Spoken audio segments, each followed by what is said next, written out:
Welcome back to Red Pen of Destiny, here for another episode of Why You Should Check Out, or Listen To, whatever it's called. So, I thought we'd talk about the Ramones today, the best band to start in 1974, are essentially the Beatles of punk music. Though they're not actually really punk, they're just almost punk, basically. They are probably the most important American band to punk rock. I mean, they're definitely bigger than Black Flag or the Dead Kennedys. And any other band is nowhere near punk, so not relevant. But, so these are the Ramones. From left to right, we have Johnny Ramone, Tommy Ramone, Joey Ramone, and Dee Dee Ramone.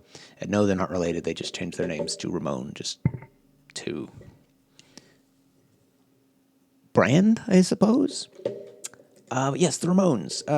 They have sort of the musical components of punk music, but they have almost no political leanings in their songs, unlike the British bands, the Sex Pistols, the Clash, who were very, very political.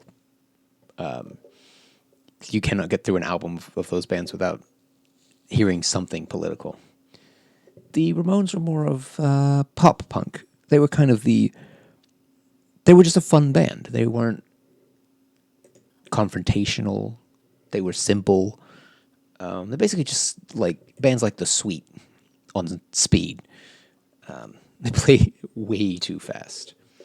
But they definitely produced some of the true classics of punk. They defined the length of punk songs with songs that range from a minute and a half to 2.5 minutes, which is obviously one of the trappings of punk. And they have so many classics. I mean, just the first track on their first album is Blitzkrieg Bop, which is a true classic. And that's probably their most famous song, which is kind of sad. But they also had other songs that people remember. I mean, just like silly stuff, like Now I Want to Sniff Some Glue. Now I want to sniff some glue. And then their idea of a love song is hilarious. It's just, I want to be your boyfriend. That's not how that goes, but whatever.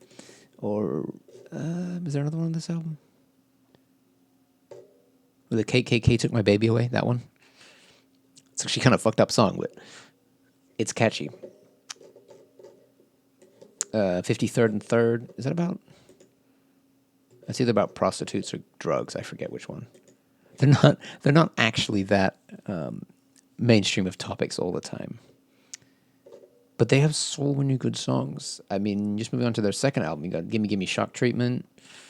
Again, not the most appropriate thing. I Remember You, basic love song. California Sun. I think is that a cover? Some sort of cover from Joe Jones. Rivieras also did a cover. Swallow My Pride. I remember that one. Most of their early albums are like 14 tracks, and they released a lot of early albums. They have like a theme of songs that are like, for instance, Sheena is a punk rocker. It's like, this girl is into this type of music for some reason. Rockaway Beach. That's a good one. Oh, another cover. Do You Want to Dance? Oh, and of course they did a cover of Surfin' Bird, which may or may not be more famous than the original. I think it's the one that's in the Full Metal Jacket. I'm not sure about that though. Only have I Want to Be Sedated, which is probably their second most famous song. We've come all the way through the 80s. Do you remember Rock and Roll Radio? That one was fun. Cover of the Ronettes' Baby I Love You, which is a nice one. I think that was their biggest hit in the UK. I know they were definitely on Top of the Pops playing that. But I think this album it was produced by Phil Spector, so I assume that's why they do a Phil Spector song. And this album, I think, has End of the Century on it. Doesn't it? Should do. It's the 1980 album. And the title is End of the Century. Doesn't it have the song End of the Century? Maybe it's in Do You Remember Rock and Roll Radio? But I remember that song is hilarious because they're like, it's the end of the century, but it's 1980. Centuries are 100 years. It's the end of the decade. Yes. It is not the end of the century. The end of the century is 2000. But I find that funny. It's like, it's the end of the 70s. It's like, yes, it is the end of the 70s, but it is not the end of the century. You fools.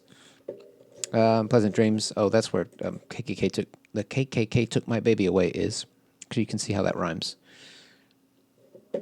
But this is kind of when their memorableness drops off. They still have memorable songs on all their albums. I mean, what are we on? Subterranean Jungle has Psychotherapy. And I actually think they get quite interesting in the 80s. There's some cool songs they get. Pet Cemetery is the one that always comes to mind. It's like, I don't want to be buried in a pet cemetery. And they really start to work on their harmonies. And it really, they evolve slightly evolve for, having nicer, harmonious songs. Somebody put something in my drink. I only remember that song because the Children of Bodom covered it. On the same album, they covered Britney Spears' Oops, I Did It Again. Because they're weird. But yeah, so they march on into the late 90s. They record the theme song for Spider-Man cartoon. It's the Spider-Man doing the impossible. Why? Because he can. I think they're the first ones to record that. And that's... Let me see. Actually, 1997. Yeah, that's the same year. Oh, no, it says recorded a version of the song, not actually the original. Interesting. But I do know that Aerosmith later played that song, and it was the heaviest song they've ever played. It was very surprising. But yeah, they disbanded in 1995 with Adios Amigos, their final album.